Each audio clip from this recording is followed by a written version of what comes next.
Hey guys, Mr. Marcus here, and as you can see, back with some MLO Master League Online, Marcus Mafia if you want to call it that. And after the last episode where I told you to put some names in the comment section below, I took into consideration what you said, like so Julio Baptista and Mudin Gaye, but I decided that I really need to improve the right back slot, because my best right back was Rash Terrell, who's rated 75, and Vist is rated 76 there. So I was looking at right backs basically instead of looking at. I was going to look at Lars Bender, but I thought, nah, I won't get rid of any players. I'll try and maybe keep it in the sort of price range of what I actually had. So my point range of 687 points. So with that being said, I went out and looked at the sort of options I had, and I ended up actually buying I think it's Christian Rodriguez. He had really good form and really good injury resistance, weak foot accuracy and whatnot.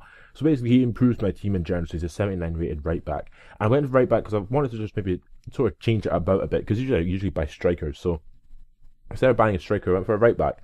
And some of you will go, well, you could always buy Julio Baptista when I get enough points. And I probably will end up buying Julio Baptista eventually. But the thing which I like with MLO especially is rather than buying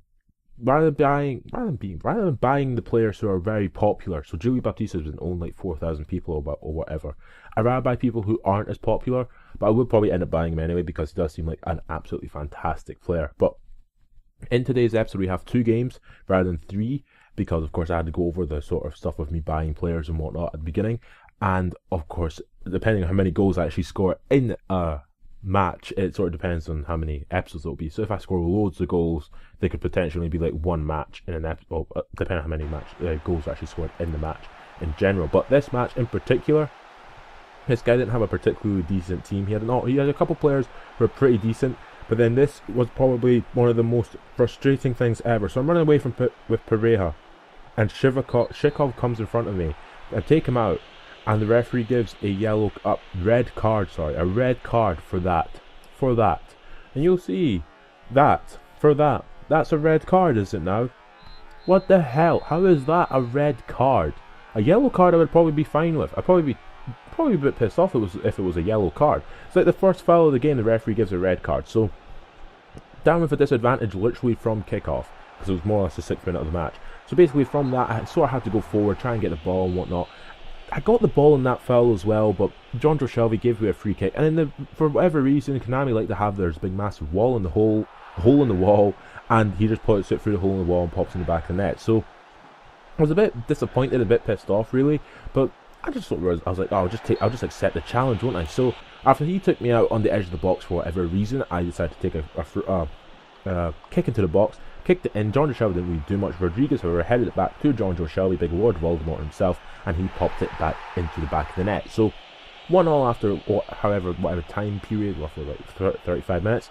And like I was saying, I was actually contemplating the idea of turning off the ability with the stupid line for the free kicks. Then I thought that puts me at a complete disadvantage. Like, I know they're not particularly difficult to score anyway, but it puts you at a complete disadvantage. So I thought maybe I would leave it on for a while, and then eventually I would just start messing about with it. Maybe even if it's still in PES 15, I would definitely probably turn it off after like a month of gameplay, because the game would probably be exactly the same. But with that being said, started the second half, and I was quite fortunate to actually score this goal with German, because I ran through, got a shot. It's a really nice goal, but it was the fact that it sort of bumbled off Vidra's feet quite a lot before he eventually actually got the shot away.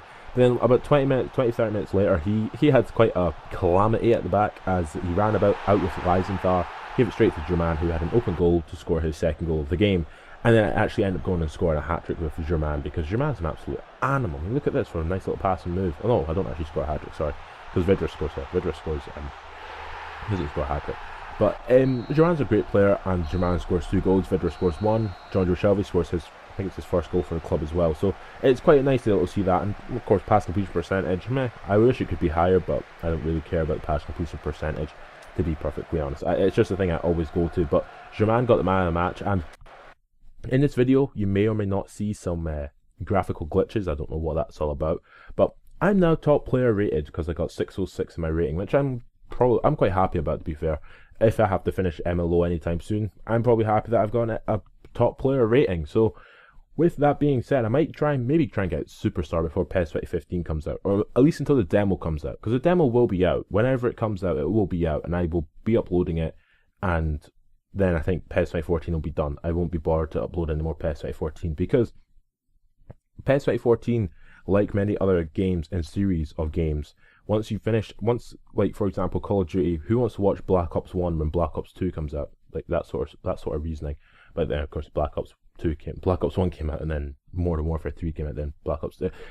Basically, there's no point looking at the past when you can just go to the future, and that's basically what I'm going to do. So when the PES 2015 demo comes out, you'll probably see like no more PES 2014 at all on my channel. I'll just be focusing on the demo, making gameplay montages, making goal montages as well, showing off the new stuff in the game, as well as showing off just anything in general. So I did the last match of this episode, and this guy was a bit frustrating. He was very frustrating. He had Fetsafidis up front, and all he did with him was run at me with him and this Dongu guy.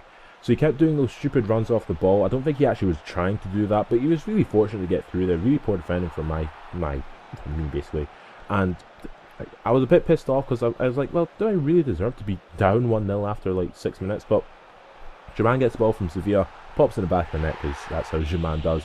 And then about 5 minutes later, I got a free kick with Charlie Magru, popped it right into the top corner, and it didn't go in. But this came out, got shot away, and it came out again to German, and German scored. Actually, it's validated German, but German. And like I was saying, he ran at me a lot with Fetsafidis, and this is what he basically did the majority of the match. I was trying to push him off there. For whatever reason, Rodriguez is just as weak as a sack of potatoes. He does absolutely nothing to push him off the ball, doesn't do anything. Really bad defending. It doesn't matter, because German gets his first half hat-trick with a 3-2 goal, literally on the cusp of half-time. So at half-time, 3-2 to me, relatively decent. Could potentially get better than that, but with that being said, our pass completion percentage was quite low. He had quite a lot of shots and whatnot and stuff like that, but it came to the second half, and it was quite early in the second half, the 62nd minutes, so roughly 15-17 minutes after half time. A nice little free kick a nice corner kick from Charlie Magru came out. He didn't really defend it well at all, and German gets it to score his 4th goal of the game. I basically put the game to bed, but no, not really, not in a game like this. He actually scores. That's quite a nice goal to score. The goal he scores there is Fetsafidis, where there's a nice little chip over the defence. And to be fair, he probably didn't deserve to win this game, because his team wasn't that much better than mine, and my team wasn't slightly better than his. But me doing a little bit of retarded skills with German here on the ball, not really doing much, for eventually get shot away. And it's over the bar, but it doesn't really matter, because we won 4-3, and that's all that really does matter. The final result is the only thing which matters in this game. You can score 20 goals and you'll get the same amount of points as you're told at the beginning. It's a bit ridiculous. You should probably get more points for how many goals you scored. But German got the man of the match with 7.5 rating, and we'll see how many points we get. We have 615 rating points, and we get a lot of points, 168 points to go and spend on someone. So if you have enjoyed this episode, subscribe to my channel for more, and catch you later.